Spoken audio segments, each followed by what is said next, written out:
students. Today we'll start our new topic, that is transformation. Basically transformation is a phenomena very important in genetics as well as in microbiological studies that is seen in bacteria. In previous lecture we studied about the double helical structure of DNA. In this lecture we will study about transformation. What is transformation? Because in previous lecture I told you that next lecture will start with the various experiments related with DNA. So in this lecture we are starting with transformation. Transformation, this is a natural phenomena seen in few bacteria. What are these bacteria? The first one is Streptococcus pneumonia.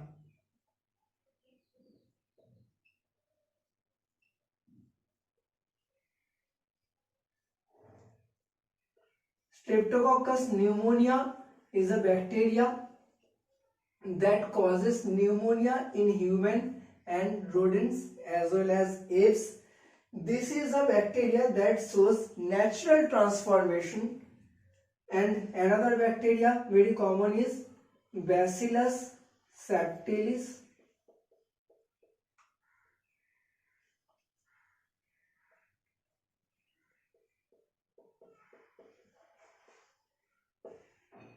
Otherwise Haemophilus influenza,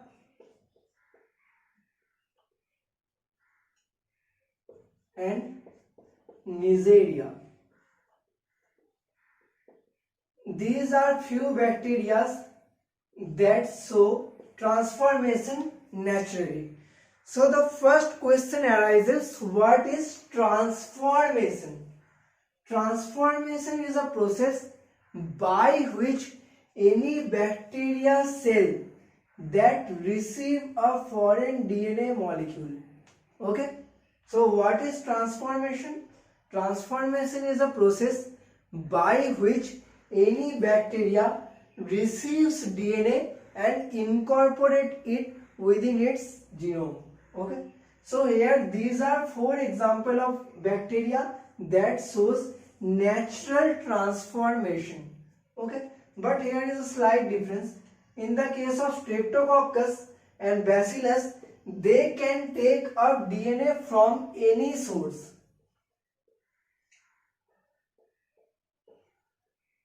Okay.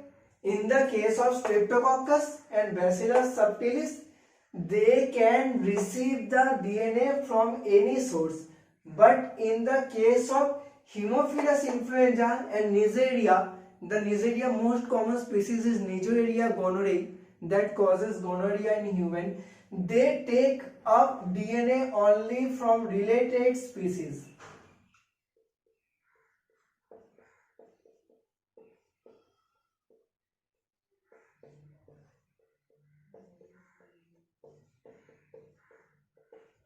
Okay, these are the common example. So basically transformation is a process by which any bacteria take up foreign DNA molecule. Okay. Now this was the natural transformation. Beside, in various experiments we conduct artificial transformation in lab. Now we will get details about the transformation process. See, transformation, here a most common word comes that is known as competent bacteria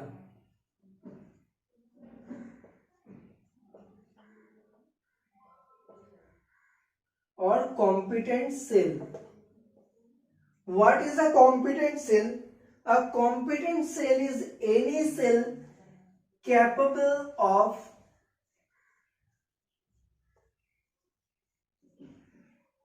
intaking foreign DNA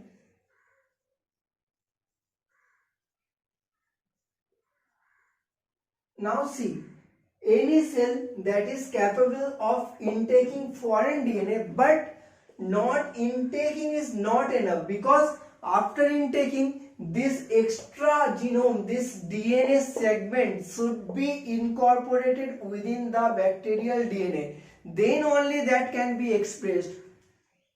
Get this point. Any bacterial cell that is capable of intaking foreign DNA should also incorporate that DNA fragment within its genome that can again express. Okay, so any cell capable of intaking foreign DNA and incorporate it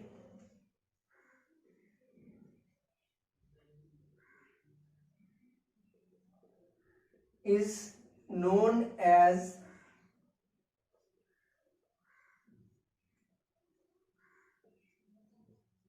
competent cell. And the process by which a competent cell intake foreign DNA is known as competence.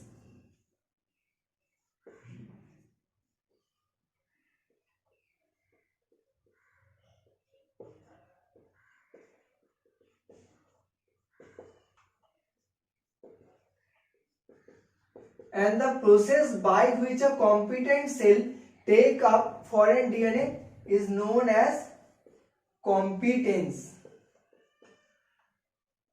And for competence, there are certain protein molecules that regulate this process to uptake DNA, and these proteins are known as competent factor.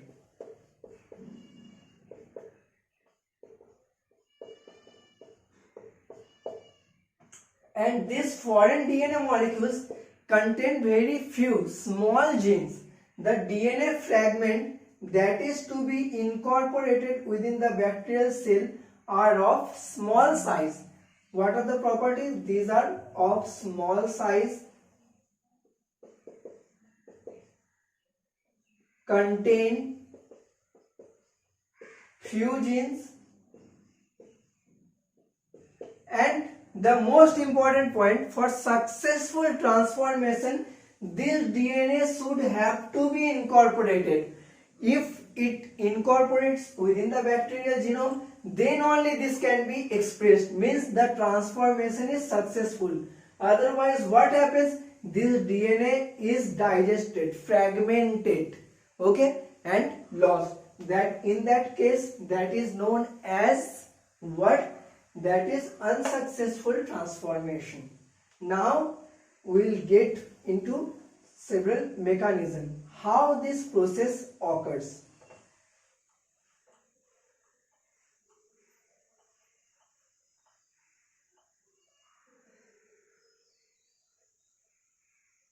This process of transformation is best studied within a bacteria known as Streptococcus pneumonia. Okay, Streptococcus pneumonia is a capsulated bacteria that contains a capsule made of polysaccharide. It is a pathogenic bacteria. So in the case of Streptococcus pneumonia,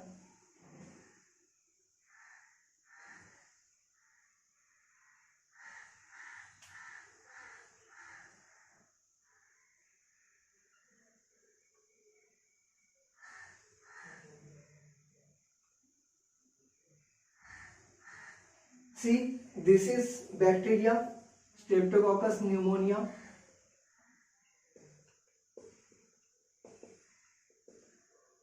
This is its genome, DNA. Okay. Now when any bacteria die, they release some fragments of their DNA in the surrounding environment. Where? In the surrounding environment. And these DNA fragments are incorporated by a certain group of bacteria. See, these are DNA fragments. Okay. Now in the next point, these DNA fragments get integrated within the cell.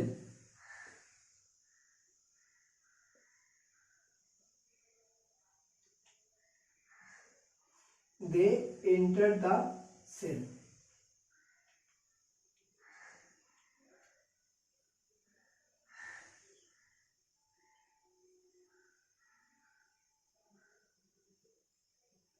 This is what? This is foreign DNA. If this DNA incorporates within the bacterial genome, then we can say this transformation process is successful. Okay. In the next step, this DNA gets incorporated.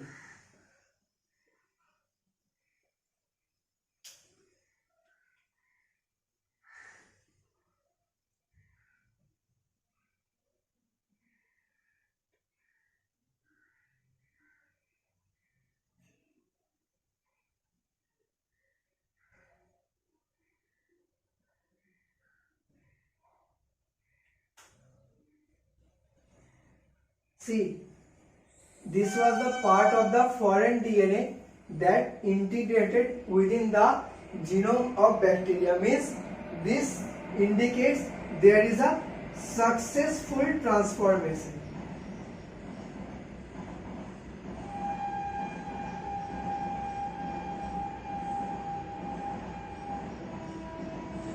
Okay, very simple phenomena. Any bacteria that release foreign DNA integrated within the bacterial cell, and if not integrated, this DNA within the bacterial cell is digested.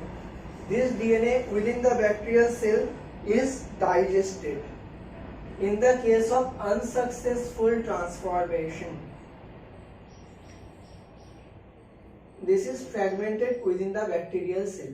See, this DNA molecule, this is fragmented and destroyed. So no incorporation occurs.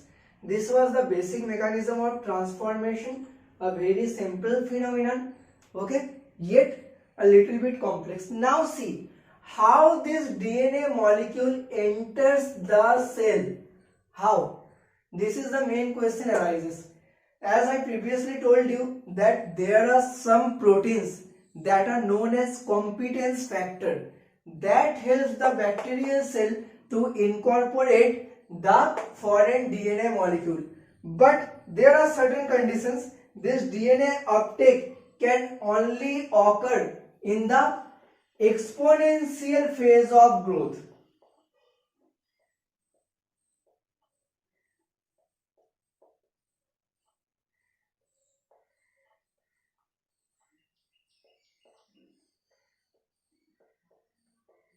Means the uptake of DNA occurs only in the exponential phase of growth, because by that time the competence factor are synthesized. In the case of Streptococcus pneumoniae, there are 8 to 10 proteins known as competence factor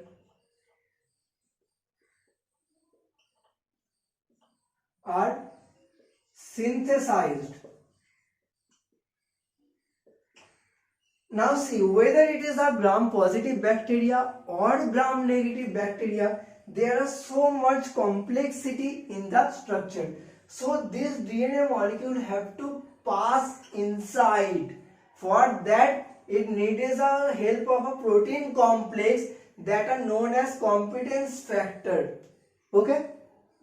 And this protein help it to travel inside. Now these DNA fragments when present outside, they are double stranded when they cross the bacterial cell wall. Okay, when they cross, one strand is digested by a endonuclease present on the capsule. So basically the DNA that enters the cell is single stranded. Okay, remember that point. DNA that enters the cell is single stranded DNA because the another strand is digested by a endonuclease, and now this DNA gets integrated into the cell, conferring them several extra advantage. A transformation is always mostly beneficial for the cell, but the frequency of transformation in the case of natural transformation is so much less. In the case of natural transformation, the frequency is 10 to the minus 3.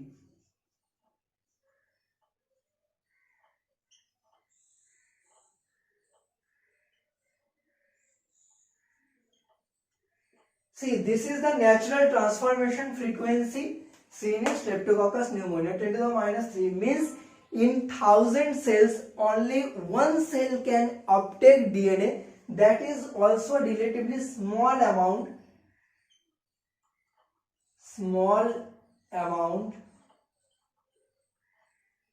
containing few genes.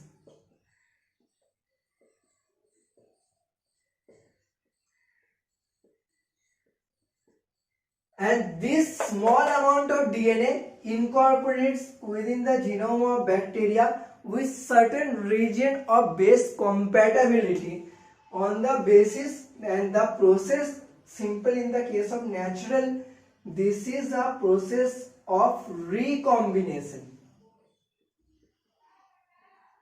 And if the DNA sample is unable to recombine with the DNA genome, then this gets digested and the transformation is lost.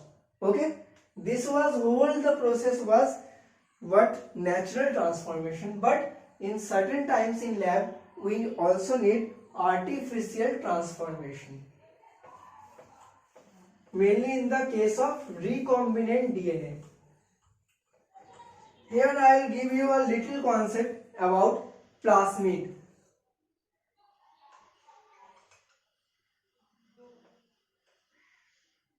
Plasmid are mostly small circular extra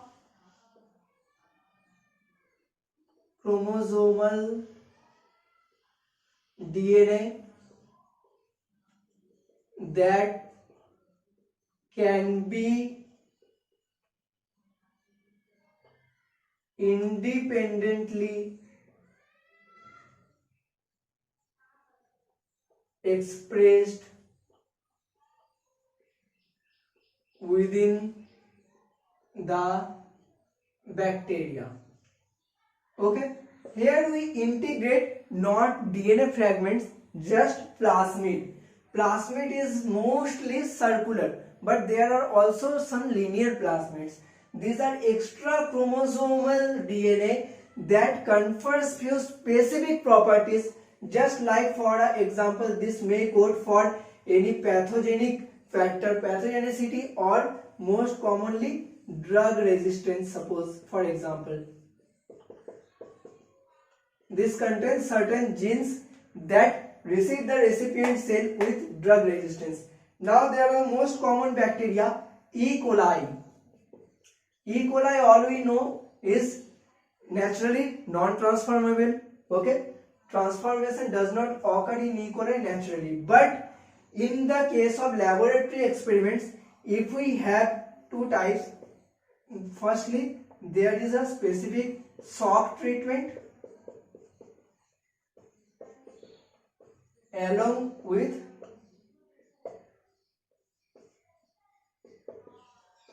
sodium chloride. This increases the permeability of E. coli cells and helps them to incorporate the genome, mainly what? The plasmid. Okay, see, this is a E. coli cell, this is E. coli genome,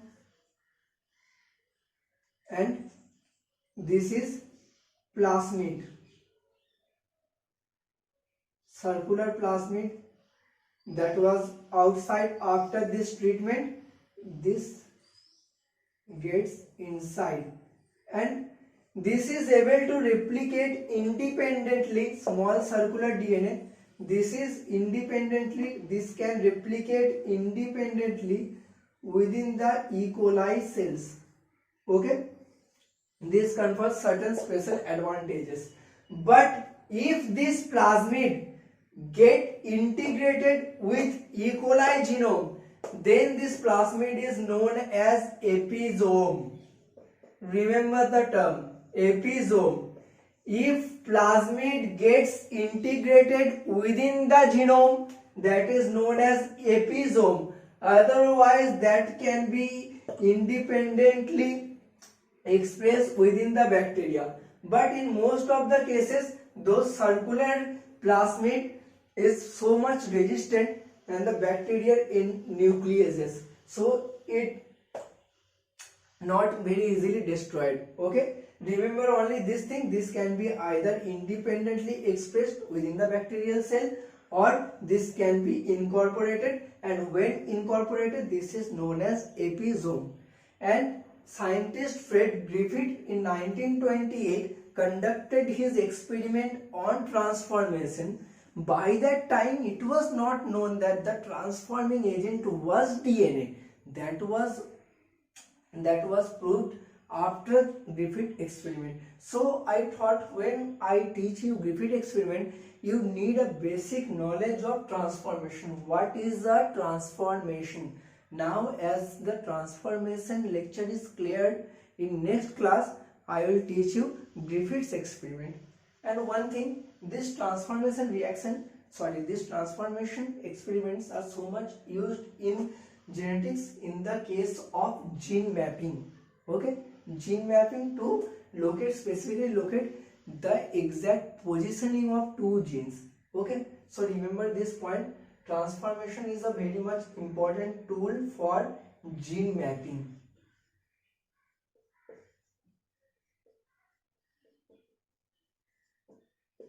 Okay students, that's all for today. If you have any doubt, mention that in comment section, and please like, share and subscribe, and for getting further notifications press the bell icon. Thank you.